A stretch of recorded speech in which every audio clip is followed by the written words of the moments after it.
والجلال نے اس آیت کریمہ کے اندر اس کا علاج کیا ہے اور اس کی وجوہات کیا ہیں، اللہ تعالیٰ نے اس کو بہت ہی واضح انداز کے اندر بیان کیا۔ اللہ نے فرمایا وَاعْتَصِمُوا بِحَبْلِ اللَّهِ جَمِيعًا وَلَا تَفَرَّقُوا۔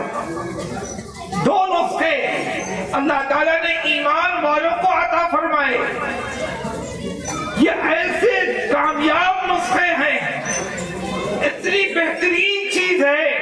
اللہ تعالیٰ نے یہ کہا کہ اے مومنو، اگر تم اس نسخے کو اپنی زندگی کے اندر داخل کر لیتے ہو، تم اس پر عمل کرنے والے بن جاتے ہو، تو یقین جانو کہ اس دنیا کے اندر کامیابی کا صحرا تمہارے سر ہوگا، اور آخرت کے اندر بھی کامیابی تم کو یقیناً مل کر کے رہے گی۔ سب سے پہلا نسخہ اللہ نے یہ بتلایا کہ اے ایمان والو، تم اللہ کی رسی کو مضبوطی کے ساتھ پکڑ لو۔ وَاعْتَصِمُوا بِحَبْلِ اللَّهِ جَمِيعًا، حبل کہتے ہیں رسی کو۔ مفسرین یہ کہتے ہیں کہ آسمان سے کوئی چیز زمین کی طرف لٹکائی گئی ہو، اس کا نام ہے حبل۔ اسی لیے اکثر مفسرین نے حبل کی تفسیر قرآن کریم سے کی ہے، اور کچھ مفسرین نے حبل کی تفسیر اللہ سے جو وعدہ اللہ نے ہم سے لیا ہے اس سے کیا ہے۔ ملا جلا کر کے یہ مان لیا جائے کہ اللہ تعالیٰ نے ہمیں قرآن کریم کا جو قانون دیا ہے، جو پیغام اللہ تعالیٰ نے حضرت جبرائیل کے واسطے ہمیں یہاں بھیجا ہے، ایک ایمان والے کو ایمان والا بنانے کے لیے، ایک مسلمان کو سچا مسلمان بننے کے لیے جو اللہ تعالیٰ نے خوبیاں اور گن بتلائے ہیں، جو نظام زندگی دیا ہے، اسی کا نام قرآن ہے، اور اسی پہ عمل کرنا ایمان والے کے لیے ضروری ہے۔ کیوں؟ اس لیے کہ یہ دنیا کا قانون ہمارے لیے دستور زندگی نہیں ہے، یہ کامیابی کی کلید نہیں ہے، بلکہ اللہ نے جو قانون دیا، اس قانون کے اندر ایمان والے کی کامیابی کا راز مضمر ہے۔ یہی قانون دستور حیات ہے، یہی ضابطہ ہماری دنیا کو بھی بدلے گا اور آخرت کو بھی بدلے گا۔ اللہ تعالیٰ نے اسی کو کہا اے ایمان والو، تم قرآن کو مضبوطی سے پکڑ لو، اور اگر تم نے قرآن سے ہٹ کر کے، قرآن کی تعلیمات سے ہٹ کر کے، قرآن کے طریقے سے ہٹ کر کے، اور نبی اکرم صلی اللہ علیہ وسلم نے جو طریقہ زندگی دیا تھا، اس زندگی کو چھوڑ کر کے تم نے زندگی گزارنا شروع کر دیا، تم نے مغربی تہذیب کو اپنا آئیڈیل بنایا، تم نے مغربی کلچر کو اپنا نمونہ بنا لیا، تم نے مغربی کتابوں کو اپنے لیے دستور زندگی بنا لیا، تم نے کسی فلمی ایکٹر کو دیکھ کر کے ویسے ہی رہنا شروع کر دیا، تم نے کسی اور آزاد مزاج لوگوں کو دیکھ کر کے اپنی زندگی کو آزادی کے اوپر ڈال دیا، تم ملحد اور لادین لوگوں کو دیکھ کر کے اس کے مطابق کھانے لگے، پینے لگے، سونے لگے، تو یقین جانو تم نے قرآن کریم کو چھوڑ دیا۔ اور جب تم قرآن کریم کو چھوڑ دو گے، قرآن کی تعلیمات کو چھوڑ دو گے، تو ایسے وقت میں ناکامی تمہارا مقدر بن جائے گی، ایسے وقت کے اندر تم ذلیل و خوار ہو جاؤ گے۔ تو پہلی چیز کہ ہم اور آپ اپنی زندگی کے اندر قرآن کی تعلیمات کو داخل کر لیں۔ بڑے افسوس کی بات ہے کہ آج کے زمانے کے اندر مسلمان قرآن کی تعلیمات اور اسلام کی جو زندگی ہے، اسلام کے جو تقاضے ہیں، اس تقاضے سے یکسر طور پہ غافل ہوتا چلا جا رہا ہے۔ ہم آپ اپنی کامیابی کو تلاش پیسوں کے اندر کر رہے ہیں، ہم آپ اپنے کامیابی کو تلاش کرنے میں لگے ہیں، دولت کے اندر کر رہے ہیں، زمین و جائیداد کے اندر کر رہے ہیں، سیاست کے اندر کر رہے ہیں، دیگر اور چیزوں میں کر رہے ہیں۔ لیکن میرے بھائی یاد رکھیے، میں بڑے یقین کے ساتھ کہتا ہوں کہ آج کے زمانے کے اندر مسلمانوں کے پاس نہ تو تعلیم کی کمی ہے، نہ تو پیسوں کی کمی ہے، کوئی اور سرمایہ کی کمی ہے، ہاں کمی اس بات کی ہے کہ ان کے اندر سچا ایمان موجود نہیں، ان کے اندر سچا یقین موجود نہیں۔ آپ تاریخ اٹھا کے دیکھیے، صحابہ کرام رضوان اللہ علیہ اجمعین کی زندگی کو دیکھیے، آپ دیکھیے ان کو اٹھا کر کے کہ جس زمانے کے اندر فاقے ہو رہے تھے، صحابہ فاقے پہ فاقے کر رہے تھے، پیٹ میں پتھر بدھے ہوئے رہتے تھے، امید ظاہری طور پر کامیابی کی نظر نہیں آتی تھی، لیکن ایمان ان کا پہاڑوں سے زیادہ مضبوط تھا، یقین ان کا پہاڑوں سے زیادہ مضبوط تھا، وہ کبھی دنیا کی طاقت سے گھبراتے نہیں تھے۔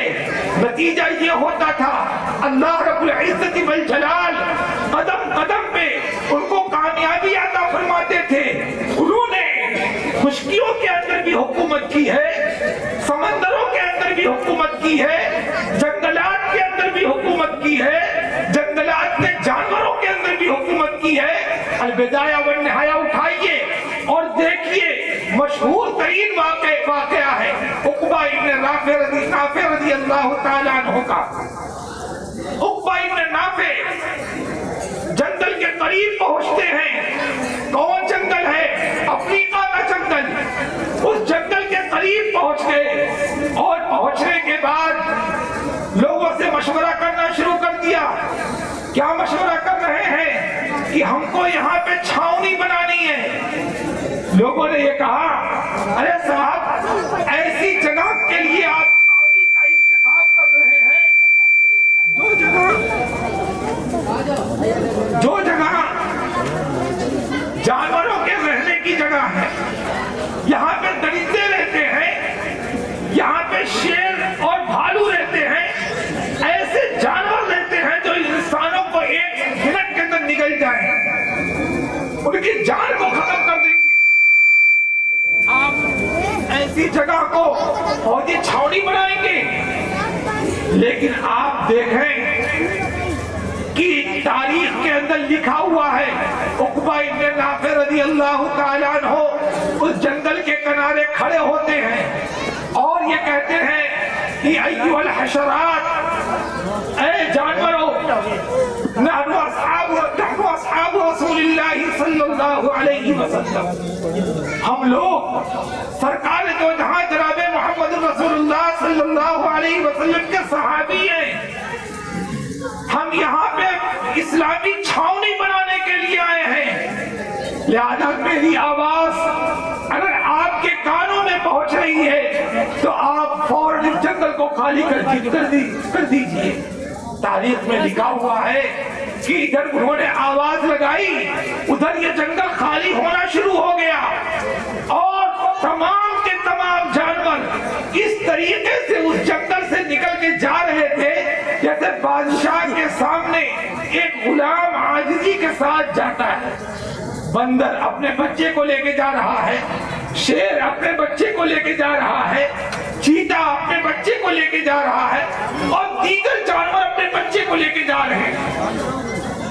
میرے بھائی، ہم آپ غور کریں کہ ہم اس دنیا کے اندر اس دنیا کے لیے کتنی تیزی سے اپنے ایمان کو برباد کر دیا کرتے ہیں، کتنی تیزی کے ساتھ اللہ رب العزت والجلال کے اوپر امید کو ختم کر دیا کرتے ہیں۔ ہمارے اکابرین، ہمارے اسلاف صحابہ کرام رضوان اللہ علیہ اجمعین کی زندگی کو آپ دیکھیں گے تو آپ کو یہ معلوم ہوگا کہ ان کو ہر حال کے اندر اللہ کی ذات پہ بھروسہ ہوتا تھا، اللہ کی ذات پہ اعتماد ہوتا تھا، خوشی کے مواقع ہوتے تھے وہ شکریہ ادا کیا کرتے تھے، غمی کے مواقع ہوتے تھے وہ صبر کیا کرتے تھے، حالات ان کے اوپر آتے تھے اللہ کے حوالے کیا کرتے تھے، ان کی زبان ہر وقت اللہ سے امید اور اللہ سے آرزو، اللہ سے دعا، اللہ سے تمنا اور اللہ رب العزت والجلال کی ذات پر بھروسہ، یہی ان کی زبان کا ورد ہوا کرتا تھا۔ آج افسوس کی بات ہے کہ تعلیمات اسلام سے دوری کی بنیاد پر ہماری زندگی کے اندر ایمان کے اندر کمزوری پیدا ہو گئی۔ جب ہمارے ایمان کے اندر کمزوری پیدا ہوئی تو ہمارے اعمال بھی کمزور ہو گئے، ہمارے روحانیت نہیں رہی، ہمارے اعمال کے اندر وہ طاقت نہیں رہی، صحابہ کرام رضوان اللہ علیہ اجمعین دولت کے اعتبار سے کمزور، سرمایہ کے اعتبار سے کمزور، جائیداد کے اعتبار سے کمزور، تعداد کے اعتبار سے کمزور، لیکن ایمان کے اعتبار سے مضبوط۔ اور آج ہمارا معاملہ اس کے برعکس۔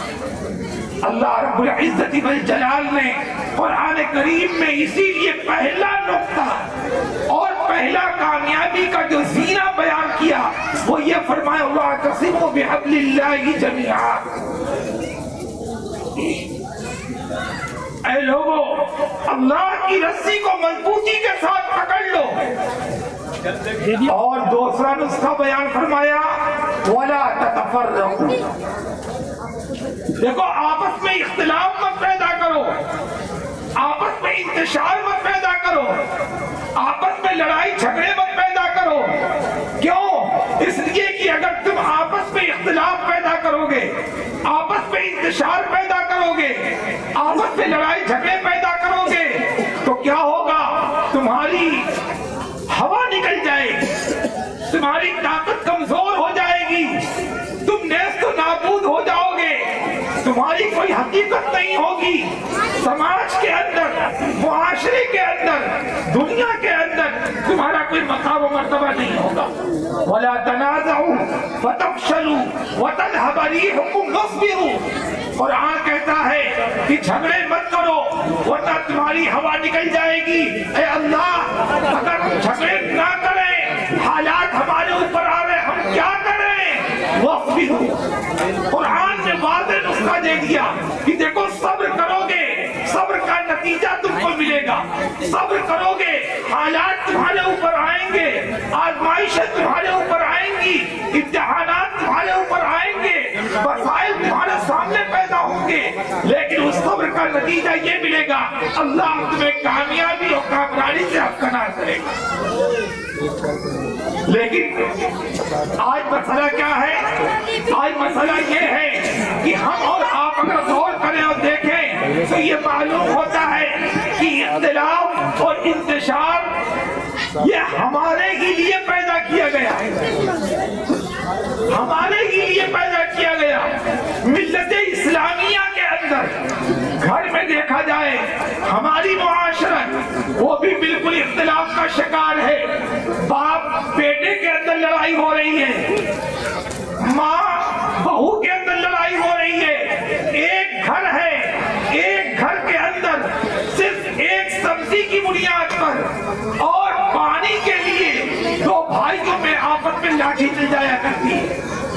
دو بھائی، وہ بھائی جنہوں نے ایک ماں کا دودھ پیا ہے، جو ایک ماں کے دو بیٹے ہیں، ان کے اندر اتنی دوریاں پیدا ہو گئی کہ دونوں ایک دوسرے کے خون کے پیاسے ہیں۔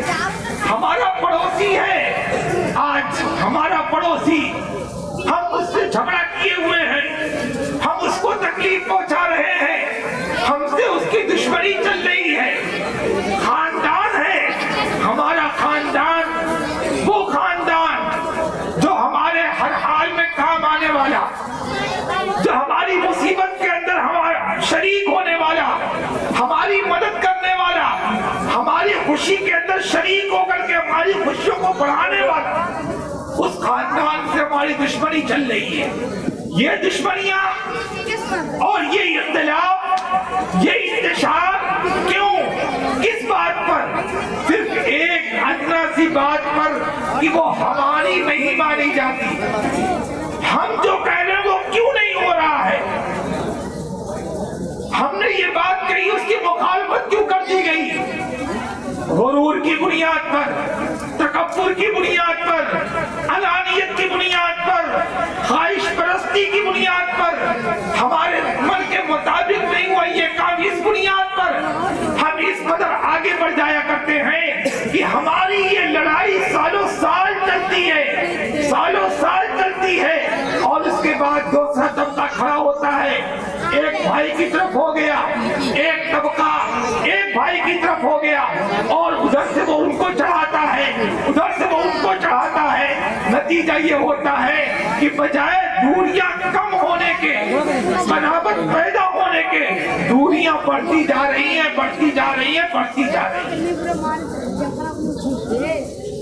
اب ذرا غور کریں ہم اور سوچیں کہ جب ہم نے اپنے اندر اختلاف پیدا کر لیا، اپنے اندر انتشار پیدا کر لیا، تو ہم کیسے امید کریں، کیسے یقین رکھیں کہ دنیا کے اندر ہم کامیاب ہو جائیں گے؟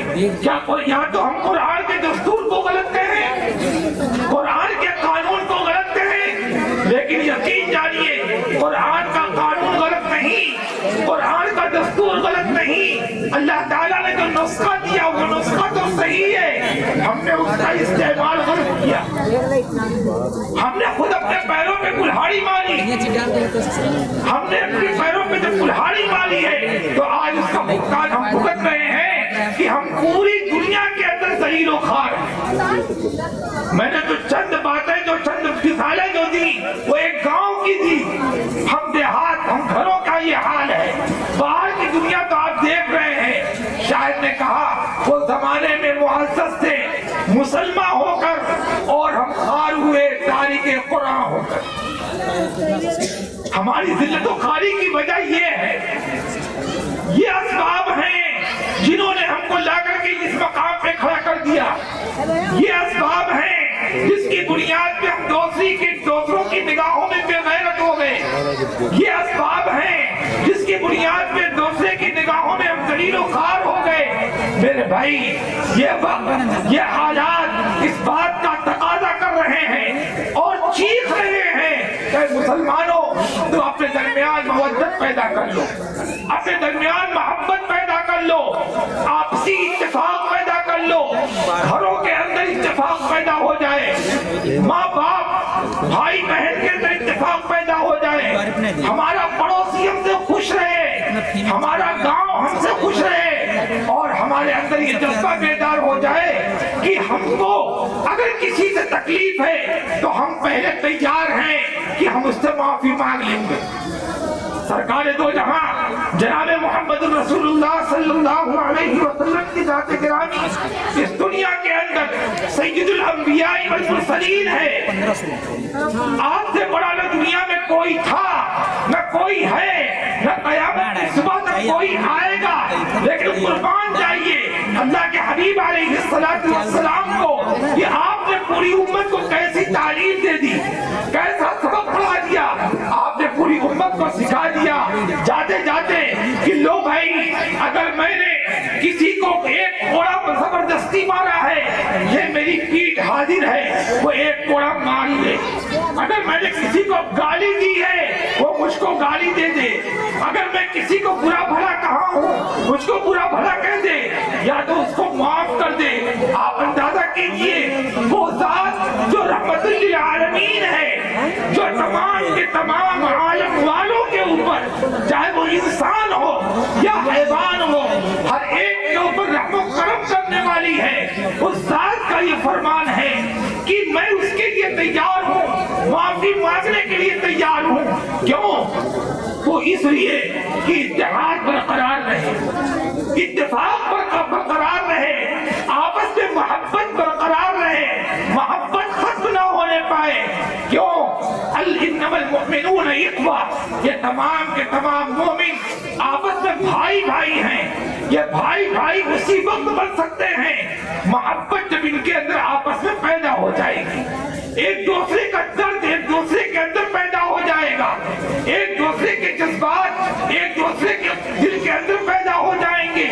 اللہ کے رسول علیہ السلام اسی لیے ارشاد فرماتے ہیں، اے لوگوں الخلق عیال اللہ، یہ مخلوق اللہ کا کنبہ ہے، یہ پوری کی پوری مخلوق یہ اللہ کا کنبہ ہے۔ فَأَحَبَّ الْخَلْقِ إِلَى اللَّهِ تَعَالَى إِلَى أَحْسَنِ عَيَالِهِ، اللہ کے نزدیک مخلوق میں سب سے زیادہ پسندیدہ انسان، بہترین انسان وہ ہے جو اللہ کی مخلوق سے محبت کرتا ہو، جو اللہ کے کنبے سے محبت کرتا ہو۔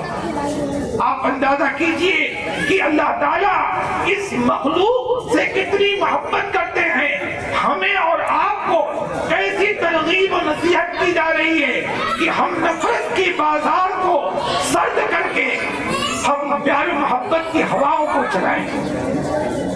سرکار دو جہاں جناب محمد رسول اللہ صلی اللہ علیہ وسلم کے صحابہ کا طرز تو یہ تھا کہ وہ تو اپنے غیر کے ساتھ بھی ہمدردی کا معاملہ کرتے تھے, رواداری کا معاملہ کیا کرتے تھے.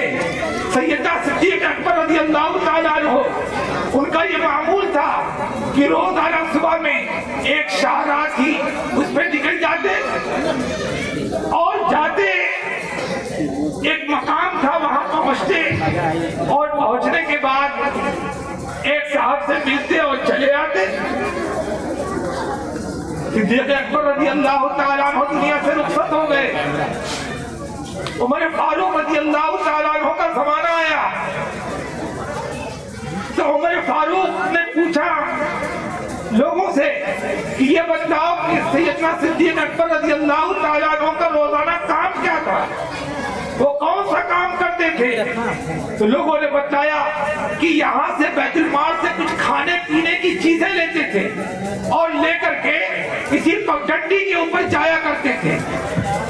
سیدنا صدیق اکبر رضی اللہ تعالیٰ عنہ کہ اس عمل کو دیکھ کر کے عمر فاروق رضی اللہ تعالیٰ عنہ بھی روانہ ہوئے, اس پگڈنڈی پہ چل پڑے کھانے کا کچھ سامان لے کر کے. تو کیا دیکھتے ہیں کہ یہ راستہ جا کر کے ایک گھر کے قریب بند ہو جاتا ہے. وہاں پہنچے, گھر کے اندر داخل ہوئے تو نگاہ پڑی تو دیکھا کہ ایک نابینا موجود ہے. اب اس نابینا کے پاس 3 روز سے صدیق اکبر نہیں پہنچے تھے.